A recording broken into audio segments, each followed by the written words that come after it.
Hello everyone and welcome back to my issues with Destiny 2. The first part was all about the lack of community amongst Destiny 2 and how the game kind of promotes a solo aspect and mentality in the game, which is good in some respects, but overall kind of ruins the community and the ability to have people to play with in the end game, which sucks. So what is part 2 going to be about? It is going to be about the lack of replayability. Now what do I mean? There are going to be several sections to this, so first off we got PvE. What about PvE is not replayable? I will say the replayable aspect of PvE is gone, or it never existed in Destiny 2. Well, more or less gone. So first off, we need more experience. One big thing is that getting engrams in any playlist, whether that be Crucible, Gambit, or Strikes, is awful to do. I don't know about you, if you've ever tried to level your ranks with vendors, it takes a long time. And just not getting rewarded for your time feels awful. You could spend an hour and a half getting one level, and that's one engram to get a mediocre, or not even close to a god roll of the gun that you wanted. That feels pretty bad because the majority of the weapons in these playlist activities have 12 perks in each slot, so odds of you getting the gun that you actually want from that activity is slim to none. Really drives no incentive to do these activities. Overall, it's not just giving more XP, it's giving more loot. Even if it's bad loot, if it was just showered in loot, I think it would feel a lot better to invest your times into these activities. Number 2, strikes suck. Most of the weapons that you get from the Vanguard playlist are not good, except maybe the Adept weapons, but generally, even the Adept weapons, some of them are not very good, and some of them don't even have perks that would benefit you in PvE. And the GM Adept loot isn't something that a majority of the player base can just jump in and,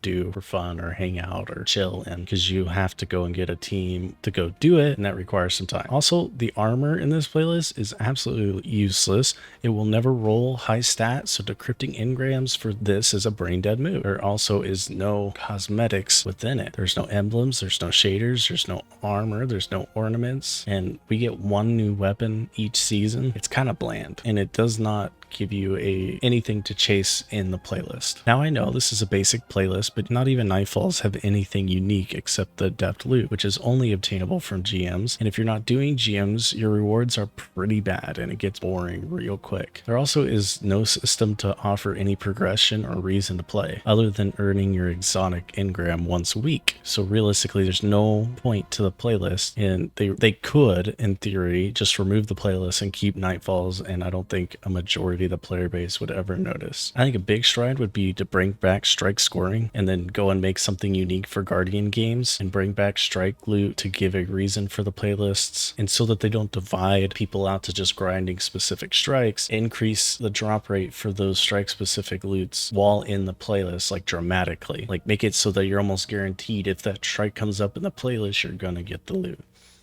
Even if it's bad, you're still going to get it. So it would drive the incentive to do those strikes in the playlist. And with strike scoring, they should scale the loot based off of your score. So there's like a little mini game happening while you're playing to kind of, keep up the replayability of doing it. Don't be stingy on the loot. I think it feels a lot better to get a bunch of useless loot than to get nothing but 4 legendary shards. And it feels like our time is kind of just being wasted. Also, make armor have good stats, or at least mediocre stats. Most of the things that drop from strike playlists is like 48 to 55, and add more strikes. Stop getting lazy and add the seasonal activities to strikes, like add some more unique strikes and things of that nature. Now, another point amongst this PvE doesn't have any replayability after strikes is after getting the weapons from the raid, there's really no reason to do them, and crafted weapons have kind of taken the chase out of doing raids. Instead of picking a weapon you want to go chase and it is your goal for the raids, all you need to do now is just pile up red borders and craft the weapon, and then most people's goal is to never do the raid again because they got what they wanted out of it. They already have all the weapons and they can craft it to be whatever they want. Generally, in the past, it was you pick the weapon that you wanted. Like maybe you liked Fatebringer from Vault of Glass, and you're like, I want to keep doing it because I want to get a really good roll of this. So every week you'd go in, whenever it's farmable, you'd go in and try to get one, and you'd slowly, progressively over time, get a better one and a better one and a better one until you got the one that you wanted. At least add some longevity to doing the raid rather than it being buy buying the red borders at the end and then not touching the raid ever again. And my 2 cents on craft weapons in raids is that there should have never have been craft weapons in raids, because raids generally have the best weapons in the game, and this should be the place where you go and chase gondrels of. Not only that, now that there's craft weapons in raids, there's really no incentive to go and get adept loot. Even with the changes in Root of Nightmares, does it feel better to go and grind master out to get a craftable adept weapon that maybe doesn't have the perks you want, or go and get the crafted version and actually get the perks that you want? That's just slightly worse than the adept version. Also, there needs to be more to do in the raid. Armor's not even worth it from the raid, especially when dungeons offer a superior armor. It doesn't matter if you can target the stats that you want. We have ghost mods and focusing from the seasonal vendor that makes the armor overall better than doing raid armor. On to the next point. The only reason to run GMs is for materials. I kind of touched on this already, but outside of the gun, and realistically, if you don't want the gun, which I know a majority of the community could care less about a lot of the guns that drop from this, or the exotic drop, there's really no reason to do GMs. And it is just a difficult activity that feels like it does not respect your time. And something I think that PvE overall could use that would increase the replayability of it would be an area where we could test builds and use builds that we create, and kind of also needing a good shooting range or a controlled battleground per se. The fact that we had a version of this at one time is baffling that it isn't in the game anymore. But there definitely should be a place where we can test weapons and builds without having to enter an activity and either ruin another's experience or our own, because a lot of build crafting is trial and error. And if the trial part could be done in a controlled environment, that would be awesome. But it's stupid that all we have is the poor excuse of a shooting range at the Enclave. That looks like someone wanted to do something cool, but it didn't get time to finish. And also, I bet a lot of you didn't even know that there was a makeshift shooting range. On to the next point. PvP replayability.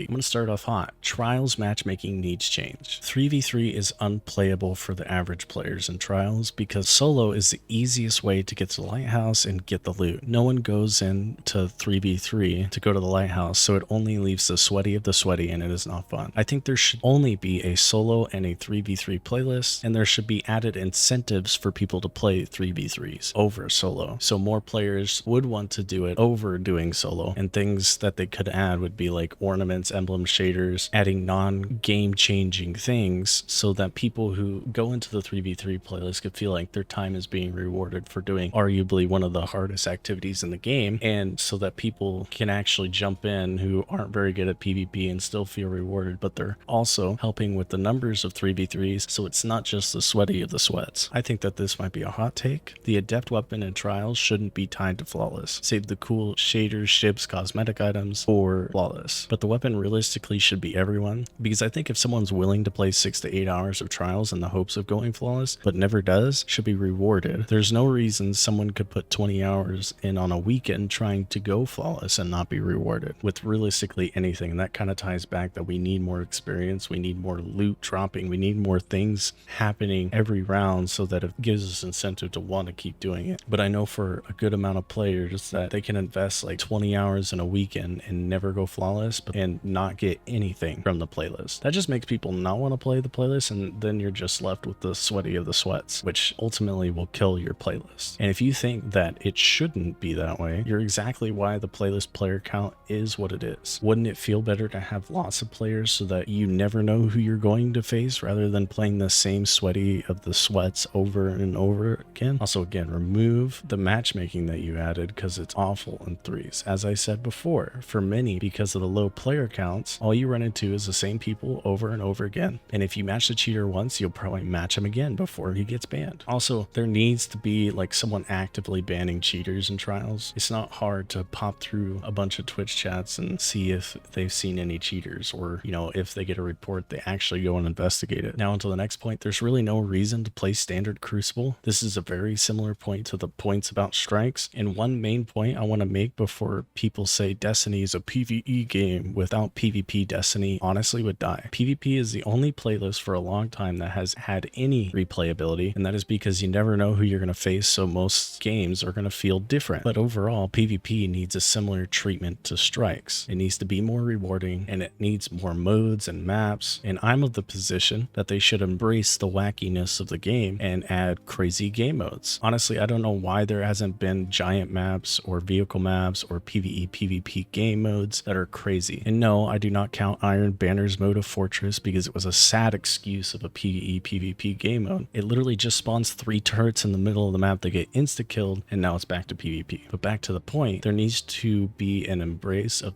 the wacky and crazy. I feel like Destiny would pop off if something like that was in the game. So overall, there needs to be maps, and another thing, theater system. How is there no type of theater system? Halo, which came out a long time ago, had a theater system. How is it that we've gone 9 years without a theater system? And I think a theater system overall in the entirety of the game would be huge for creating content, for people just doing anything in the game. It would be so beneficial to the community as a whole that I don't know why it's not in there, but whatever. Also, why is there no map voting in Crucible? I think it would be a huge resource to Bungie as a whole to see what maps the community as a whole doesn't like, and lead Bungie to actually asking the questions of why people only pick certain maps over other maps. And also for them to ask why they keep some maps that were designed for 4v4 in the 6v6 playlist without changing them. Honestly, I think a majority of the maps in Destiny 2 need to be readjusted or rebalanced or somehow changed in some form or another to compensate to the way Destiny 2 PvP plays, but whatever. On to the next point. Comp is a joke. It's not actually a competitive rating, but a revelation of how much you play the game. If you play long enough, you can reach a top rank, and that doesn't sound like a competitive system, does it? If you said that, you would be right, because Destiny does not match you with people of your rank, but rather those of your skill. So no matter what your rank is, you will always match someone of your skill, whether you start in bronze or an ascendant. So essentially your rank means nothing, and that anyone who's played long enough could reach the highest rank. Realistically, this needs to be changed, and I know Bungie is afraid of making things unobtainable, because if it was a true rank, then some would never see the rewards from the highest tiers, but there's not really any rewards from the highest tiers, so I don't see the reasoning why they couldn't make it a true rank system. But you know what promotes replayability? A hard rank that a person can see, and generally that gives people a desire to want to improve and achieve higher ranks. This is why you see hard ranks and PvP only games, and that's all they do. It's what drives replayability. It's a desire to improve. But what is there to improve at a basic level if your rank means essentially nothing? Also, they need to add a lot more rewards to comp. Not just stuff at the highest tier, but reward people for actually playing it. There's no reason I should only get 3 of the comp weapons a week. So essentially what I'm supposed to do is just go play a total of 9 games to get my weapons and then not touch the playlist again. That seems kind of short-sighted. On to the next point. Iron Banner is essentially unplayable. At least it was for me this last time it showed up. The server issues and people either rubber banding or lagging all over the place. Again, I don't know if it was just me, but it was constant. I would have footage from the last Iron Banner, but it was so bad I could not play more than 1 batch. Otherwise, they are doing good with game modes in Iron Banner, but I think the problem is they were already removed one and they've already stopped adding modes. I think having more modes than less is a good thing, but honestly, I think that the modes should have been rotating either daily or every match, not this every other week is a different mode. And I think the overall removing Rift was a bad idea. I know a lot of people didn't like Rift, but it could have been a nice breakup from the very bland modes of Control. I don't know, that's just my problem. On to the next major point of why Destiny 2 has no replayability. Gambit. It needs a total rework or it needs to be gone. That's basically all I have to say on Gambit, because there's been no new maps, no updates, realistically, nothing that changed the core gameplay loop. I don't know. Like I said, it needs a total rework or it needs to be gone. The next point of why Destiny 2 has no replayability. Crafted weapons. I think crafted weapons overall are cool, but it was badly implemented. There needed to be much more thought put into it, into the longevity of the game, what crafted weapons essentially was going to do to the game. Right, because it was awesome and it had a few problematic areas, which were and are problematic areas. There is no drive to go and get new weapons, right? Why get any new weapons when the crafted weapons are very similar and better? And crafted weapons essentially only drive the incentive for major power creep. You might be like, oh, how is that? The only reason to go get new weapons if you have a crafted weapon that essentially does the same thing is if they introduce perks and abilities and things that just are way stronger than the things that have come before, which is in a way sunsetting things, but overall I think makes the game worse. And I think changes that need to happen, all crafted weapons should be removed. Before you get hizzy, if they are all crafted, essentially just keep them as they are, but convert them to normal weapons and make alt weapons like the Root of Nightmares adept weapons, but more in depth. Make them have essentially perk trees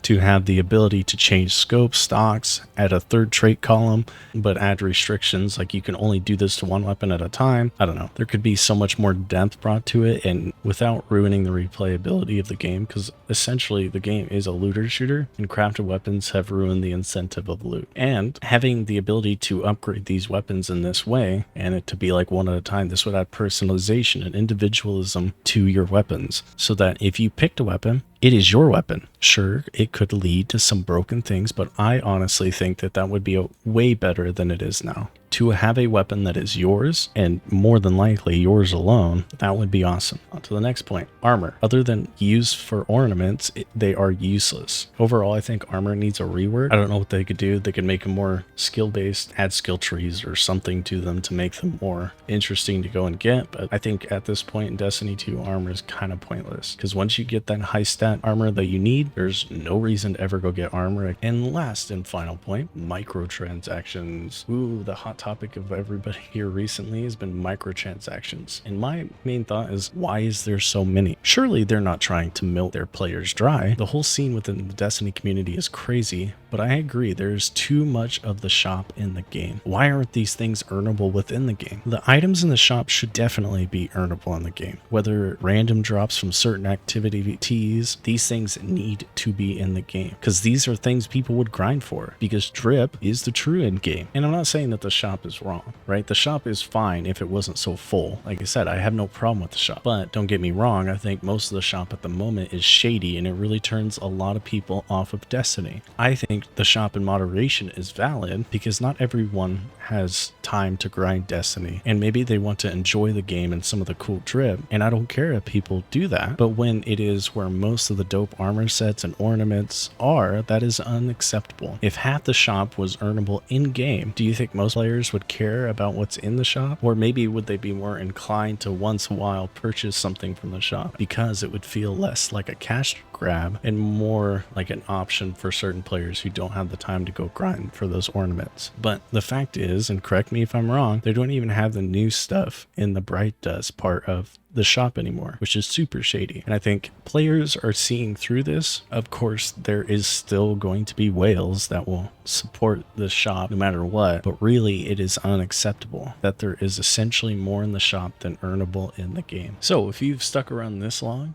this is part 2 of my issues with Destiny 2, the lack of replayability. If you want to catch part 1, the link will be up in the corner. I want to thank you all for hanging out this long, and if you like the content, make sure to subscribe. And if you have anything you want to add or anything that I missed, make sure to leave it in the comments, because I know we all have our gripes. But Destiny 2 is very unique in what it does, and we just hope that it's the best for it. Just like I prefaced in part 1, that this isn't like to bash on Destiny 2, it's just we hope the best for Destiny 2, and we don't like the things that we are currently seeing. So I want to thank you.